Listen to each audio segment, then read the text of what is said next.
This show has a lot riding on it. It has great expectations from me, at least.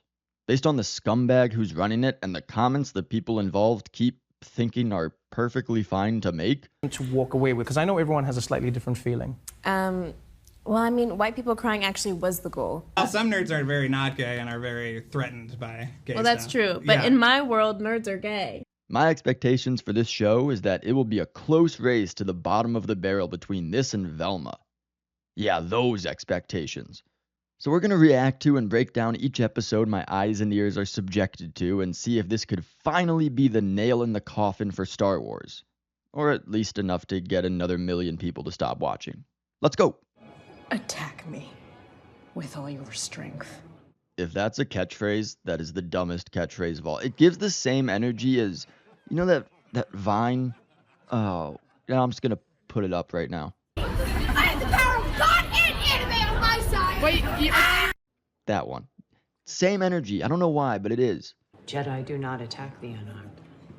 yes, you do.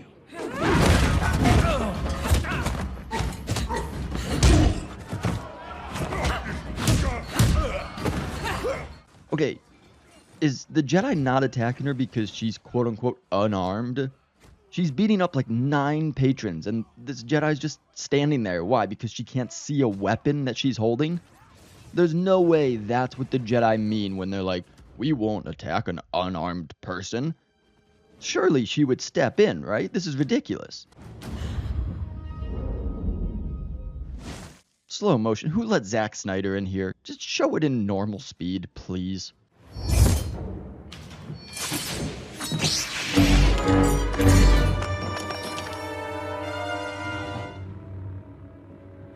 A Jedi doesn't pull her weapon unless prepared to kill. What? She literally pulled her weapon to stop you from killing her.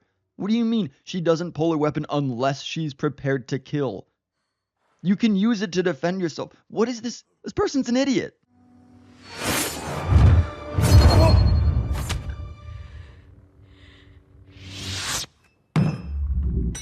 Gauge is spiking.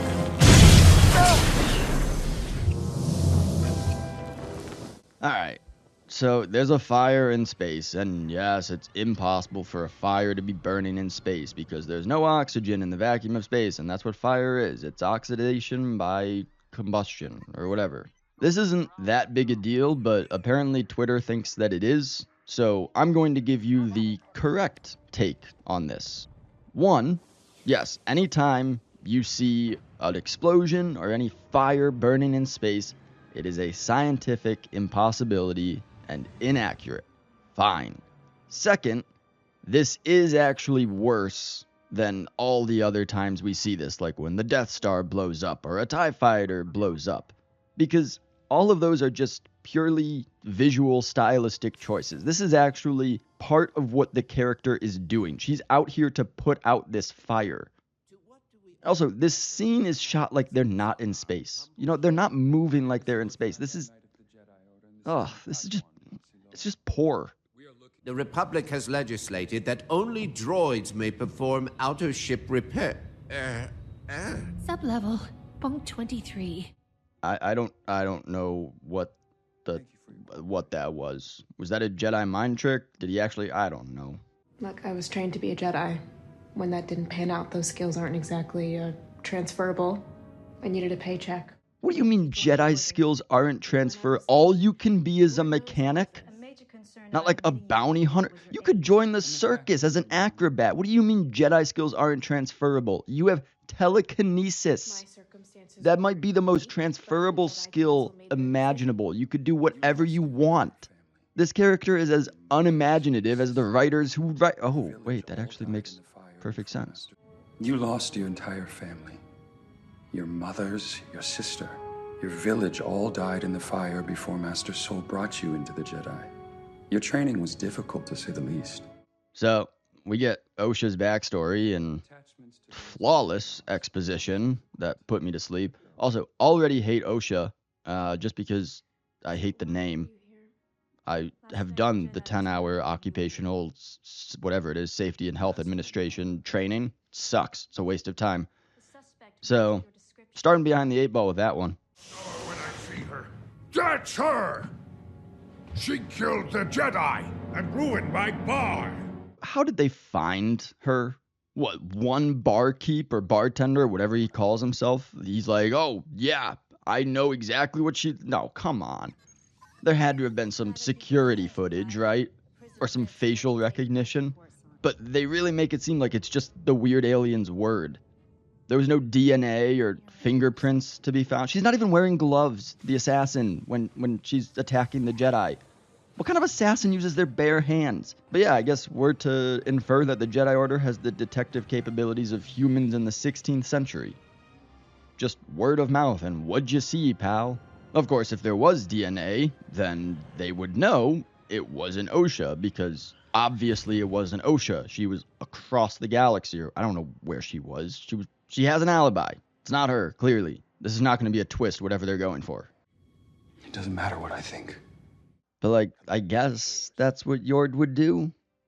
I mean, again, it's pretty obvious she didn't do it. We must have an evil twin situation here, but I guess she is the only suspect they've got because they just have one eyewitness testimony, so I guess take her in. So, my dear friend, how lucky these younglings are to have such a compassionate teacher. Oh, and this is Leslie Squarehead's wife. You can recognize her because she has all the acting talent of an avocado. Actually, avocados sometimes trick me into thinking they're plums. So, I don't know, like an asparagus. Yeah, can't mistake an asparagus for something else.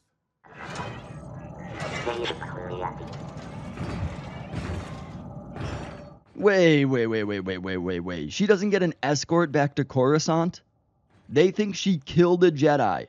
And they're like, surely one droid warden, whatever, that's what the subtitles call it, surely the one droid warden will be able to handle her and all the other prisoners. And they don't even keep the force dampening handcuffs on her. Are you serious?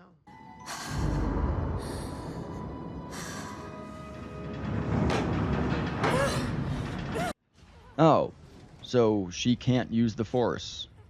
That's why they didn't have the power dampening cuffs on, even though, again, they don't know that. So she has an evil twin. Great, the Jedi didn't save her from the fire. Why can't she use the force? What is this? Same with Obi-Wan. You leave the order and you're like, oh, I can't use this. I need to stretch it or something. There's no way that's how it goes. I don't believe that for a second. Also, Osha, before she leaves, she saves a violent criminal and that's why he has the little parasite thing, because he's a violent criminal. And she saves him because, what, she's a good person? I did hear that's what good people do. They save violent criminals. No. What? Okay.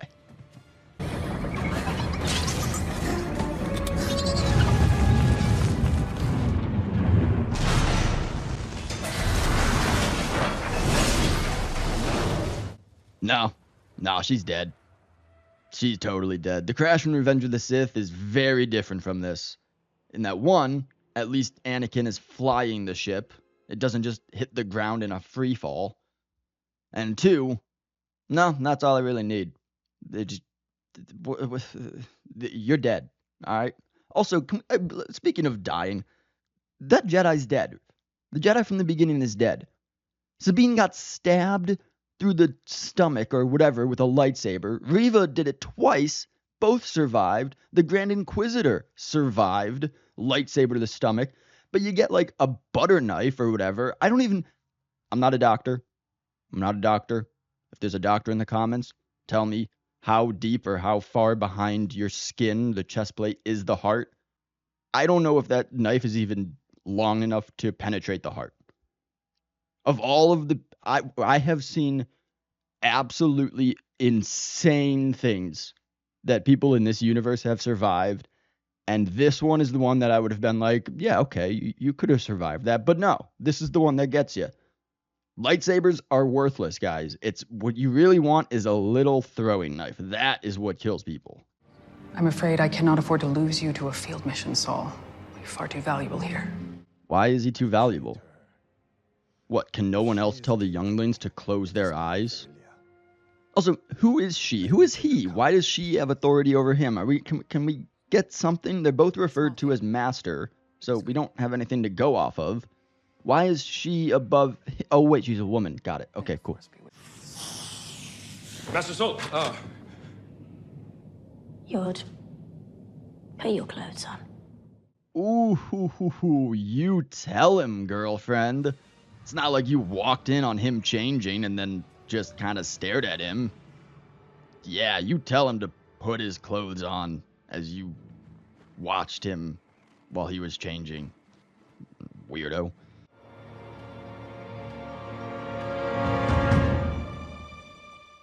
What in the Ray flashback is this? Alright, so yeah, May is alive. You remember.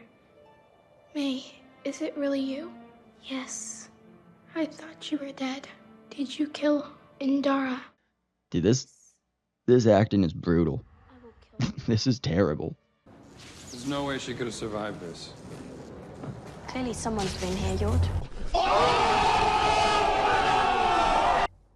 I agree, Yord. Yeah, there's no way she could have survived that. Yeah. So your purpose is going to be to get smacked around by all the strong female characters the show wants you to think are superior to Yord. But like, so far, Yord has just made reasonable decisions and drawn pretty reasonable conclusions. Like, yeah, she probably didn't survive that.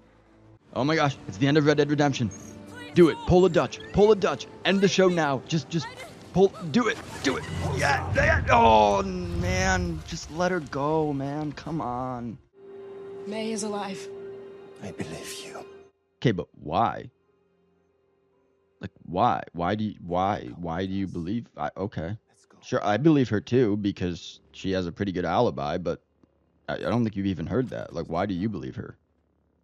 If you attack a Jedi with a weapon, you will fail. Steel or laser are no threat to them. An Acolyte kills without a weapon. Kills the dream. Well, then what was the knife made of? What was it, silicone? Steel or... You just ignited a lightsaber. What does that count as? She used a weapon. What is happening? You are literally showing me things that are immediately being contradicted by the characters that are doing the... What is... Oh my gosh. That episode was not good. It was bad. Like, really bad. It's such a basic plot. Oh, you guys think I killed someone, but it was actually my evil twin who we all thought was dead. And prediction, I'm gonna probably come to the conclusion at the end of this that the more interesting story they could have told throughout the season was May's story of being found in the wreckage or whatever of the fire by a dark side user and being trained up in the Force by them and seeing what that's like. But no, they've chosen to do this because, well, they're unimaginative hacks. Honestly, the biggest thing in this first episode is just the sheer number of stupid lines and shots. Lines that are devoid of any imagination, lines that contradict what's in the story. The show doesn't break anything. There's no character assassination yet. So far, it's obvious that it was created by an idiot, but it's not obvious that it's created by an idiot who thinks she's a genius. But the big thing I'm wondering is, where's the gay? Like, yeah, the show sucks, but I've been told by people who majored in communications and gender studies that I can't use the word gay to describe something that's dumb. So far, it's just the strong female character and beaten punching bag men that we got from the likes of TLJ and Captain Marvel. Right now, it's sitting in, I don't know, the low 3 range, maybe a high 2 out of 10. Not out of 5, trust me.